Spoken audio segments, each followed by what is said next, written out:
Alright, how we doing?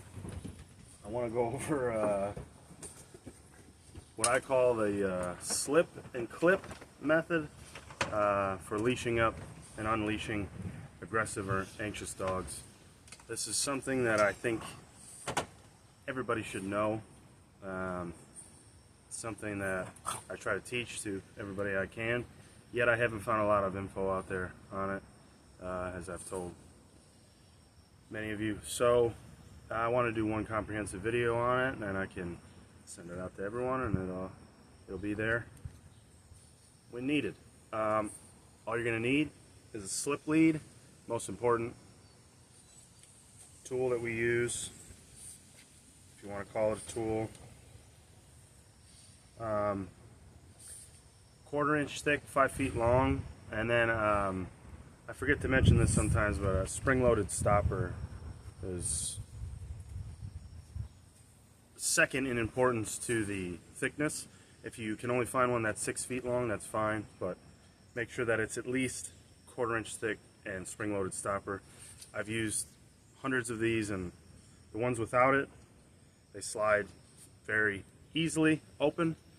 This one has a lot of resistance, and that's what you want, because once you place it and once you fit it, you want it to stay where it is. So for those of you who've never used a slip lead before, I'll show you how to place it, but mainly this video is going to be for the slip and clip method, so leashing and unleashing with a slip and a clip for aggressive and anxious dogs. The second thing you're going to need is a regular clip leash. 99% of the time, clip leashes are garbage. I don't use them. I don't use clip leashes. I don't use harnesses, provided there's not like a medical reason to do so. But with this, we're going to utilize both. So essentially what we're trying to provide is hands-free leashing and unleashing, right? So there's going to be a larger amount of things to address with your dog if they're already exhibiting anxiety, aggression, or a hybrid of both. But the main thing to do in the beginning is to be able to still handle them safely, which is going to take down a lot of your stress. It's going to take down a lot of their stress. It's going to be less pressure on you, less pressure on the dog. So let's say facing this way, this is our dog. This is less important with the slip and clip method, but still it's something of note. When you progress from just using the slip and clip to move the dog around and you get to the point of actually using the slip lead, you're going to place it high as possible. So this location here would equate to here on my neck, which is the same thing on their neck. High up, keep the loop mechanism on top, and then when you're actually using it, you're going to tighten the stopper there, the spring-loaded stopper, pretty tight. I mean, you can see there's still a tiny gap, so it's not that tight. But what you want is the mechanism to be able to cinch as the dog applies pressure to themselves when they go in various directions. A very, very quick explanation of how to use a slip lead. There's a lot more detail and finesse involved, but essentially you fit it as such, and then you walk at the full distance of the leash. Once the dog pulls forward, you stop, and then by you stopping, they reach that point of tension, they come back to you. Once they come back to you, you go forward. And you apply that same thing to any direction. So if they're anchoring, we do the same thing. If they're pulling to the right, if they're pulling to the left, any direction. As soon as they get to the end of the lead, we anchor, we stop, the lead cinches, they apply pressure to themselves, they relieve the pressure when they come back to us, and the relieving of pressure allows us to walk forward. I think it's important to know that as groundwork before you ever use a slip lead, as they can be used incorrectly fairly easily and fairly often. So once you have that down, I'd say you're in good hands. You don't want to be yanking on the dog, you don't want to be pulling them, you don't want to be choking them, you don't want any of that nonsense. So you need to understand how to use it in principle first. After that, you can use the slip and clip method to get dogs in and out of crates that are guarding their den, dogs on and off of furniture that are guarding furniture, on and off of a place that are guarding a place. It just allows you to safely handle with almost no pressure, minimal pressure. We're going to go into body pressure after we talk about the slip and clip method, but let's get down to the brass tacks of the video and the whole reason we're doing this. So take your slip lead, you take your clip leash, clip your clip leash to the loop on your slip lead. Okay, so now you have this. I have this sort of thing going on, right? 2 leashes, 1 point of contact, right? So you will slip it on, it will fit itself. You're not worrying about the stopper right now. That's for training and walking and all that. This is just for handling. This is just for taking in and out of the crate, getting on and off of a bed, getting in and out of a bad situation. So you have this, you have 2 leashes now, right? Okay, first step. Now, what are we doing with those 2 leashes? All you need to be concerned with when the dog is leashed up is the leash, in this example, in my right hand, because that's the one that's actually got tension on the dog. The one in my left hand is just going to kind of hang out there until I'm ready to use it. You don't really have to do much with it. This is just for removing the slip lead. This is going to be applying the slip lead. So it takes a little bit to get used to how to handle it. It's a little awkward for a lot of people. Good piece of advice, just again, forget about this one for a while, just dangle it like this. That's what I usually do. You can use 2 hands and hold one in one and one in the other right away, but it gets a little cumbersome, especially if you're trying to get a dog out of a crate, because you're trying to like open the crate, utilize the crate door so they don't attack you and things like that. So just drape it around would be my best piece of advice. Make sure it's sliding pretty freely on there, and let's make sure you can see big girl over there. Yep. So now this is without keeping body pressure in mind. First, I'm just going to show you how to use it first. So it's as simple as sliding it on.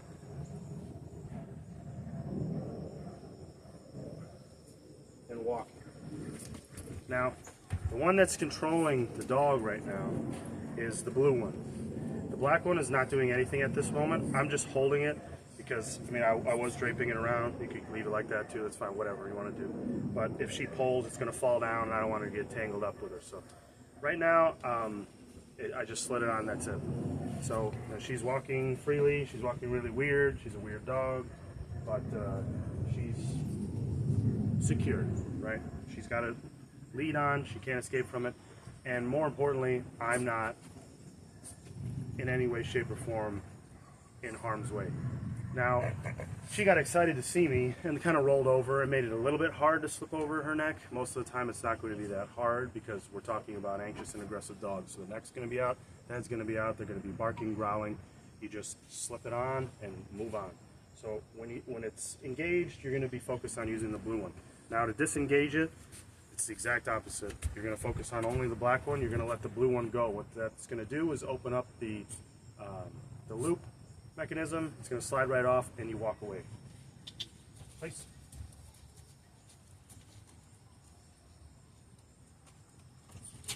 That's it.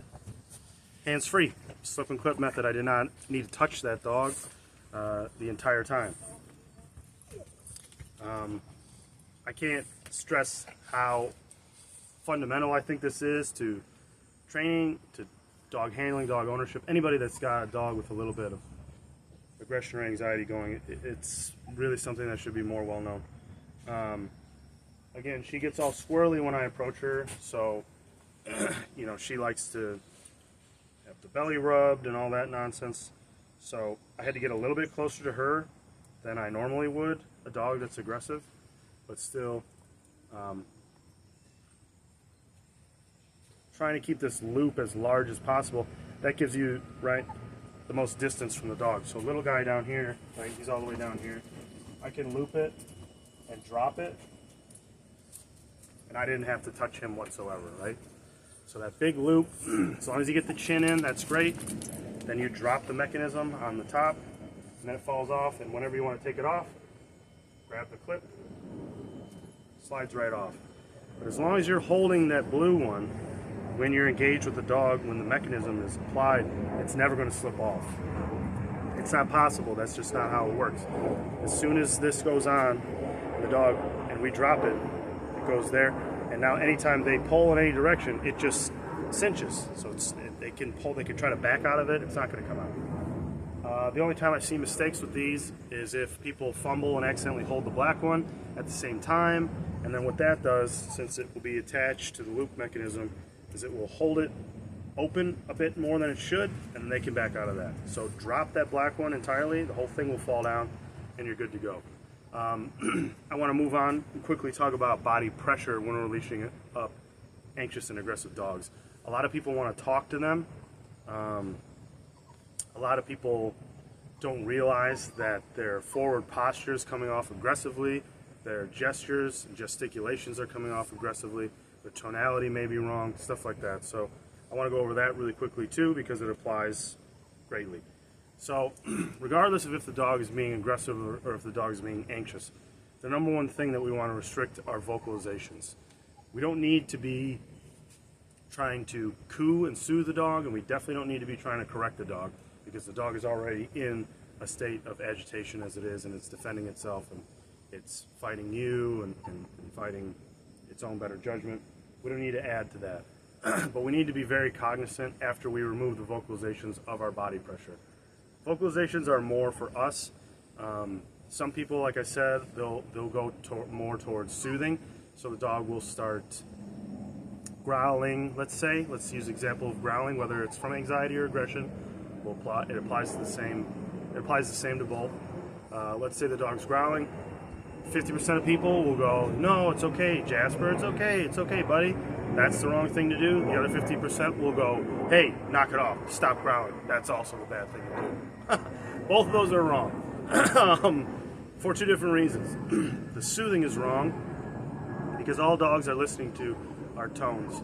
So if you are having a dog that growl at you and then you're giving it a soothing tone, what you're saying to the dog is, I like that you're growling. That's it. Now in the adverse, you think that would apply, and then if you try and correct the dog for growling, you're saying, I don't like that you're growling, but that's wrong as well, because then the dog sees it as a challenge and they may growl more. Essentially what you want to do is this. Body pressure wise, vocalization wise, anytime you're dealing with an anxious or aggressive dog, this is the most powerful tool you can have. Ignoring the dog. Why? They're intentionally trying to manipulate the environment that they're in and the other people in the environment or animals in the environment by acting out. And if you show them that acting out doesn't do anything, it becomes powerless immediately and they have to try another method. The soothing, again, that communicates to them that you like it, and then the correcting communicates to them that you're challenging them. Either is going to ramp up the reactivity, and we want to do the opposite. And this is the best way to do it. If you show them that your growling, we're using for example, but apply it to biting, snapping, whatever you want. If we show them that your growling doesn't do anything to me whatsoever, they have to reassess the situation. They have to, because it didn't work. And now they have to go, well, what does work? Or why didn't that work? Should I give up on that? Should I try it harder? Rarely will they do that. More so, they're just going to reassess the situation, kind of give up, be a little bit confused, look a little dumb, and then you're going to be able to leash them up and do whatever you wanted to do in the first place. Because they're big, macho, or it's not always macho, sometimes it's from fear, whatever it is. The big display that they were presenting had no effect on us. So, boom, right away, it's powerless, it's hollow, it doesn't work.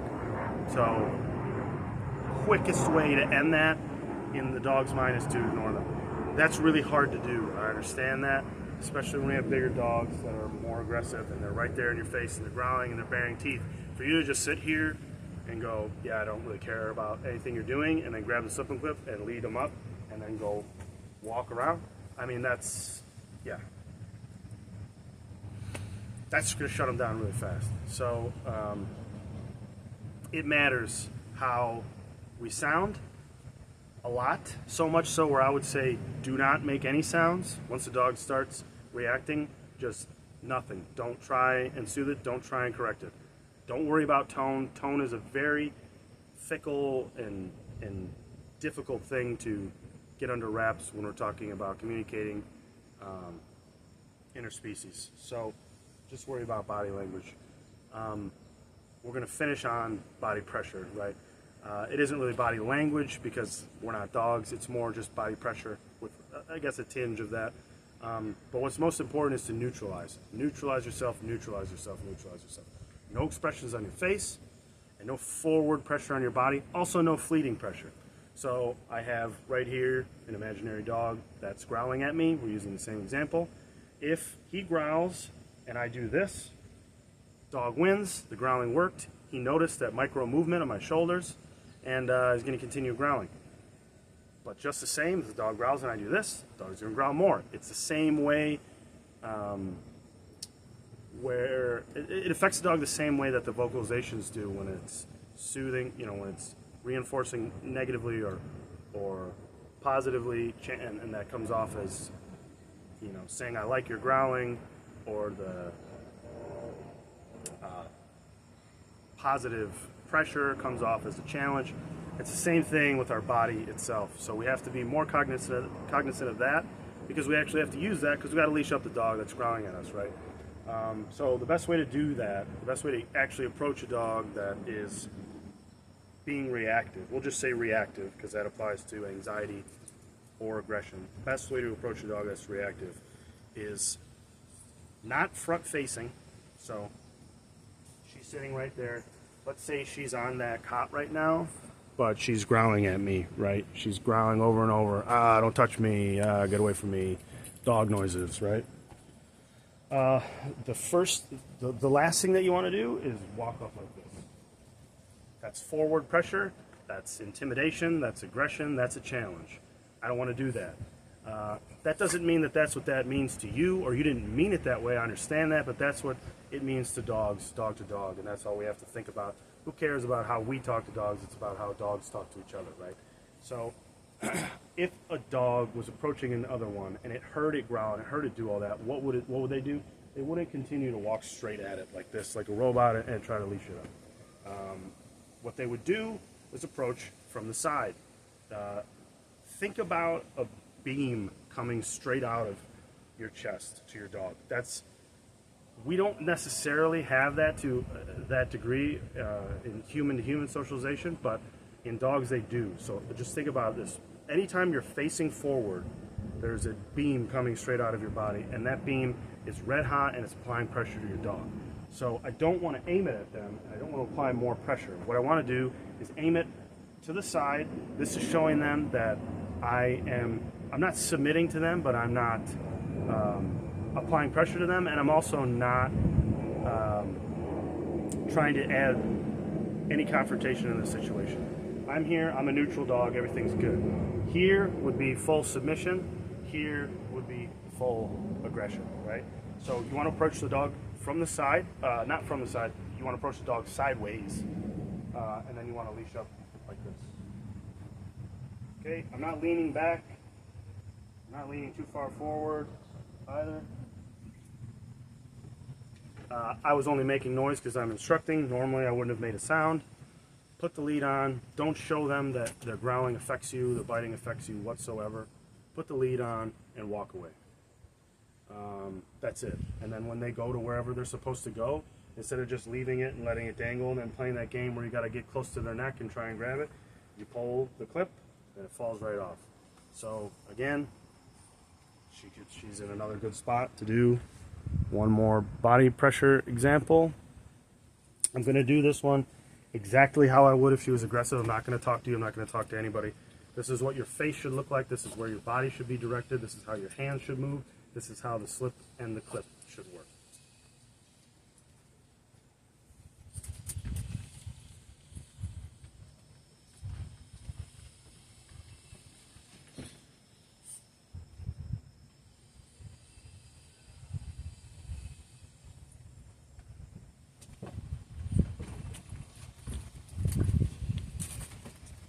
She's up. I'm onto place, and it's off. And that's that. Simple in concept, can be tricky in application. Yeah, let me know if you have any questions. That is not the trademarked, but the slip and clip method that I know well and have to use all the time. Thank you, subjects. Have a good day.